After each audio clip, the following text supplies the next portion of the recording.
অঞ্জনা নদী তীরে চন্দনী গায়ে, পোড়ো মন্দিরখানা গঞ্জের বাঁয়ে।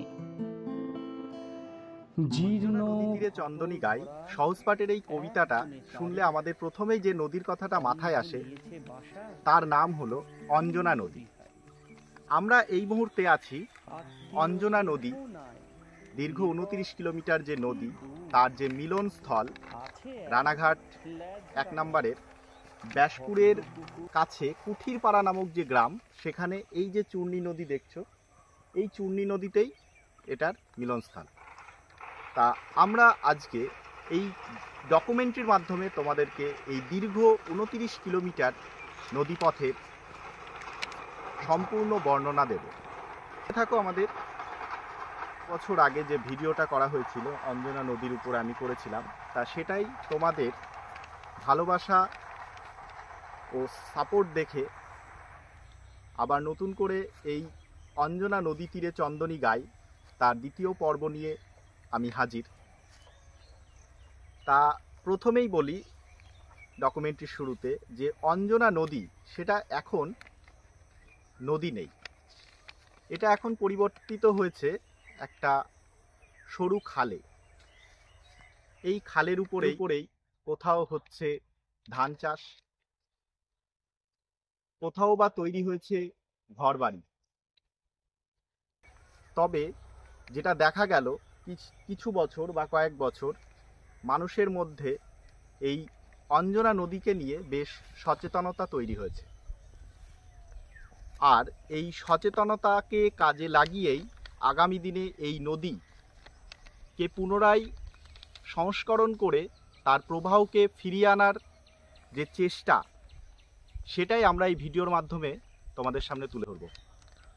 তা সম্পূর্ণ ডকুমেন্টারিটা দেখতে থাকো। এই ডকুমেন্টারিতে আমরা আলোচনা করব নদীর উৎস, তার যাত্রাপথ এবং তার যাত্রাপথে তৈরি হওয়া বাধা, আস্তে আস্তে হারিয়ে যাওয়া এবং তার মিলন স্থল যেখানে বর্তমানে আমরা আছি। ভিডিওটা হবে সম্পূর্ণ উল্টো দিকে। নদী আমাদের উৎস থেকে পর্যন্ত আস্তে আস্তে হারিয়েছে ঠিকই, আমরা চেষ্টা করছি এর এই যে মিলনস্থল, এটা চূর্ণী নদী।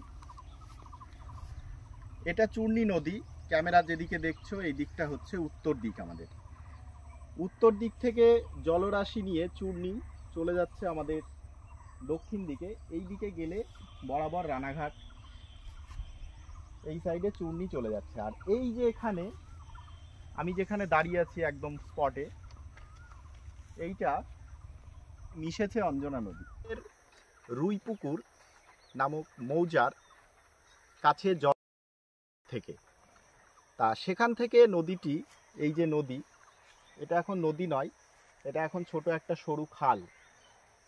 তা এই এক সময়ের স্রোতস্বিনী এই অঞ্জনা দোগাছি হয়ে, জালালখালি হয়ে, জলকর, পাটুলি, অঞ্জনগড়, বাদকুল্লা এবং অঞ্জনা নদীর তীরে চন্দনী যে গায়ে চন্দনদহ, সেই গ্রামের মধ্য দিয়ে প্রবাহিত হয়ে ব্যাসপুর গ্রামের কাছির পাড়া গ্রাম, তার ভিতরে চূর্ণী নদীতে এসে মিলন হয়েছে। এই অঞ্জনা নদী উৎস থেকে, জলঙ্গি নদীর উৎস থেকে তৈরি হয়ে হাটবোয়ালিয়া নামক একটি জায়গা থেকে 13 কিলোমিটার অংশ একটি অন্য ভাগ হয়ে হাঁসখালির মধ্যে চলে যায়, যেটা হেলের খাল নামে আমরা জানি। আর বাকি 29 কিলোমিটার রাস্তা নদীপথের, যে বাকি 29 কিলোমিটার, সেটা এই বাদগুল্লা, চন্দনদহ, ব্যাসপুর, কুঠিগ্রামের কাছে মিলিত হয়। তা আমরা এখন যেটা পরিচয়ের মাধ্যমে পেলাম, তা এখন আমাদের এই ডকুমেন্টারিতে যেটা দেখব সেটা হচ্ছে এই নদী তার প্রবাহ হারালো কিভাবে। আর বর্তমানে এই নদীতে জলপ্রবাহ নেই। আমি গত 1 বছর আগে যে ভিডিওটা করেছিলাম বর্ষাকালে, তখন এই নদীতে জল ছিল পুরো টইটম্বুর। ব্রিজ ছিল যে এপার থেকে ওপারে মানুষ যাওয়ার জন্য, বাঁশের ব্রিজ, তার উপর দিয়ে আমি জল যেতে দেখিয়েছি তোমাদেরকে। স্রোত হারিয়েছে অনেক আগেই, এখন আস্ত নদীটাই বেমালুম হারিয়ে যেতে বসেছে। 1860-এর নীল বিদ্রোহের পরে নদীটি শুধুমাত্র ছোট জলপথ হিসাবে কাজ করেছিল। কথিত কৃষ্ণনগরের মহারাজা কৃষ্ণচন্দ্র রায় চূর্ণী আর জলঙ্গির মাঝে জলপথ হিসাবে নদীটি তৈরি করান। অতীতে রাস্তা না থাকায় মুর্শিদাবাদ থেকে কৃষ্ণনগর যাতায়াতের একমাত্র মাধ্যম ছিল এই নদী। 1776 সালে রেনেল সাহেবের সিস্টেমেটিক সার্ভেতে অঞ্জনার অস্তিত্ব অনুমান করা যায়, কিন্তু বর্তমানে অপরিকল্পিত নগরায়নের ফলে অঞ্জনা নদীর বেশিরভাগ অংশই দখলদারের কবজায় চলে গিয়েছে। শহুরে মানুষের অত্যাচারে নদী তার স্বাভাবিক ছন্দ অঞ্জনা নদীপথে আমরা জলের সন্ধান করতে করতে এসে পৌঁছেছি ব্যাসপুর মাগুরখালির একটি ধানের জমিতে। ক্যামেরা দাদাকে বলবো একটু ধানের জমিটা দেখাতে। এই যে এটা পুরোটাই ধানের জমি, ঠিক আছে, কিন্তু বাস্তবে এটা ধানের জমি না, সেই অঞ্জনা নদী যা আজ ধান চাষের একটা জমিতে পরিণত হয়েছে। দূরে দেখা যাবে গবাদি পশুরা নদীর থেকে ধানের জমিতে ঘাস খেতে লেগেছে।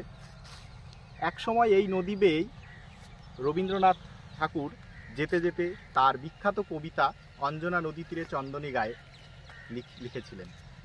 আজ সেই নদীরই উৎস থেকে মিলন পর্যন্ত আমরা এই ডকুমেন্টারির মাধ্যমে তুলে ধরার চেষ্টা করছি। যেহেতু আমরা উল্টো দিক থেকে যাচ্ছি, আমরা মিলন দেখিয়েছি প্রথমে, এখন আমরা যেটা দেখাচ্ছি সেটা হচ্ছে একটা ধানের জমি যা অঞ্জনা নদীর উপরে সম্পূর্ণরূপে তৈরি হয়েছে। জল নেই কোনো জায়গায়, চারিদিকেই শুধু মানুষের বসবাস আর এই ধরনের সবজি চাষ। তা এই হচ্ছে আমাদের ব্যাসপুরের এখানকার নদীর পরিস্থিতি। আপনারা কমেন্ট করবেন যে এই নদীকে পুনরায় সেই আগের অবস্থায় ফিরিয়ে আনতে হলে কি কি কর্মসূচি নেওয়া প্রয়োজন। আমাদেরকে কমেন্টে জানান, আমরা আপনাদের সাথে থাকব।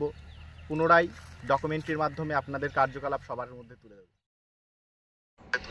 শহরে মানুষের অত্যাচারে নদী তার স্বাভাবিক ছন্দ হারিয়েছে ঠিকই, কোথাও কোথাও তা বিচ্ছিন্ন পুকুর বা দিঘির চেহারাও নিয়েছে।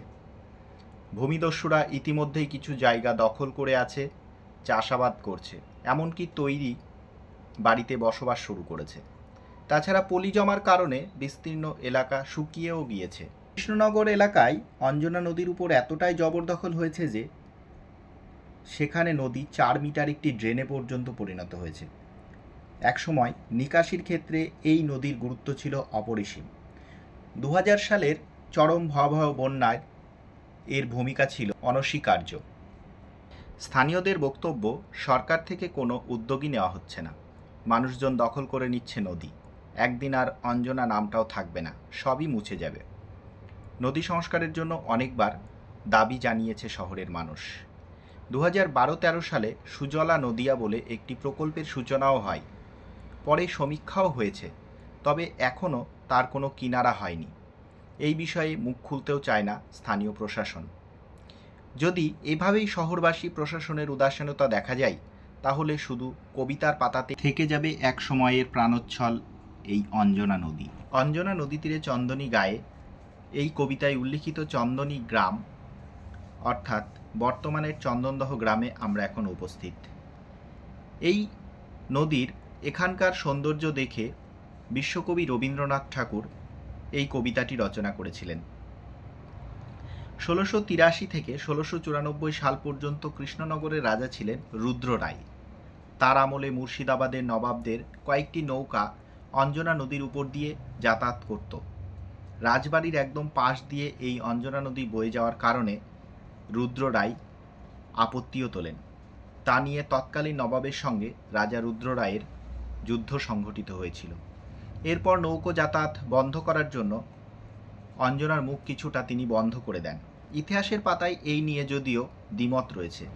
কেউ কেউ বলেন বহিরাগতদের প্রবেশ আটকাতেই নাকি এই নদীর মুখ বন্ধ করে দেওয়া হয়। সেই প্রথম অঞ্জনা নদীর গতিহীন হওয়া শুরু হয়। এর পাশাপাশি 70 দশকে রাজা কৃষ্ণচন্দ্র কৃষ্ণনগর শহরকে বাঁচানোর জন্য জলঙ্গির পাশে বাঁধ দিয়ে দেয়, ফলে জলঙ্গি থেকে আলাদা হয়ে পড়ে অঞ্জনা। সেই সময় থেকেই অঞ্জনার গতি হারানো শুরু। বর্তমানে নদীর অবশিষ্ট অংশ হুমকির মুখে রয়েছে। বারবার জোরপূর্বক দখলের কারণে খালটি খানাখন্দে পরিণত হয়েছে। আগে যে নদী দিয়ে যাত্রী ও পণ্যবাহী জাহাজ যাতায়াত করত, আজ তার অবস্থান চিহ্নিত করা কঠিন হয়ে পড়েছে। সময়ের সাথে সাথে বিভিন্ন নৃতাত্ত্বিক কার্যকলাপের কারণে নদীর অবস্থার অবনতি হয়েছে। 1948 সাল থেকে নগরায়নের জন্য জমির ক্রমবর্ধমান চাহিদা মেটাতে নদীর কিছু অংশ ব্যাপকভাবে দখল করা হয়েছে। অন্যান্য এলাকায় মাছ চাষের জন্য নদীর তার প্রস্থ বরাবর অবরুদ্ধ হয়েছে। স্বাধীনতার পর থেকে মাঝে মধ্যেই অপরিকল্পিতভাবে কিছু জায়গায় অঞ্জনার সংস্কার শুরু হয়েছিল। 1951 সালে নদিয়া জেলার তৎকালীন ম্যাজিস্ট্রেট মনীন্দ্রনাথ মুখোপাধ্যায় অঞ্জনার সংস্কারে উদ্যোগী হয়েছিলেন, তবে সেই চেষ্টা সেভাবে ফলদায়ক হয়নি। তবে 2006 সালে জেলা পরিষদের উদ্যোগে কৃষ্ণনগরের দক্ষিণে অঞ্জনার সামান্য সংস্কার হয়েছিল। 100 দিনের কাজে স্থায়ী সম্পদ সৃষ্টির উদ্দেশ্যে 2013 সালের 23শে নভেম্বর অঞ্জনাসহ মৃতপ্রায় নদ নদী, খাল ও বিলের বহতা ফিরিয়ে আনার পরিকল্পনা হাতে নেয় নদিয়া জেলা প্রশাসন। স্থির হয় এই খাতে 40 লক্ষ কর্মদিবস কাজে লাগানো হবে, কিন্তু এখনও পর্যন্ত সেই কাজে সেভাবে অগ্রগতি আনতে পারেনি। কৃষ্ণনগর শহরে একদমই কাজ শুরু হয়নি, কারণ আইনে পরিষ্কার উল্লেখ আছে শহর এলাকায় 100 দিনের কাজ করা যাবে না। এই ব্যাপারে নদিয়ার জেলা শাসক বলেছেন, শহরের বাইরে অঞ্জনার দৈর্ঘ্য 16 কিলোমিটার, সেখানে 5 কিলোমিটার সংস্কার হয়েছে, তবে ওই সব এলাকায় দখলদারদের উৎখাত করা হয়েছে। কিন্তু শহরে কি হবে? জেলা শাসকের জবাব, সেখানে সেচ দপ্তর বা পুরসভার সাহায্যে সংস্কারের চেষ্টা করা হবে, অথবা কোনো বিশেষ স্কিমের মাধ্যমে নদী সংস্কারও করা যেতে পারে। আমরা এই ডকুমেন্টারির একদম অন্তিম পর্যায়ে, প্রথম পর্বের শেষ পর্যায়ে চলে এসেছি। এই হচ্ছে আমাদের বর্তমান অঞ্জনা নদীর বাস্তব অবস্থা। তা এই নদীকে পুনরায় আগের মতো খরস্রোত এবং গতি ফিরিয়ে আনার জন্য কি কি কর্মসূচি নেওয়া প্রয়োজন সেটা অবশ্যই কমেন্ট বক্সে জানান। পরবর্তী ভিডিও বাকি অংশটা জালালখালী থেকে কৃষ্ণনগর এর উৎস জলঙ্গি নদী সেকেন্ড পর্বে আমরা পরিবেশন করব বা তুলে ধরব। কেমন লাগলো অবশ্যই জানাবে। লাইক এবং চ্যানেলটিকে সাবস্ক্রাইব করতে ভুলবে না। আর এই সমস্ত পুরনো নদী তাদের ঐতিহ্যকে বাঁচিয়ে রাখার জন্য কি কি করতে হবে সেটা অবশ্যই কমেন্ট বক্সে লিখতে হবে এবং আমাদের সাথে থাকতে হবে। ধন্যবাদ।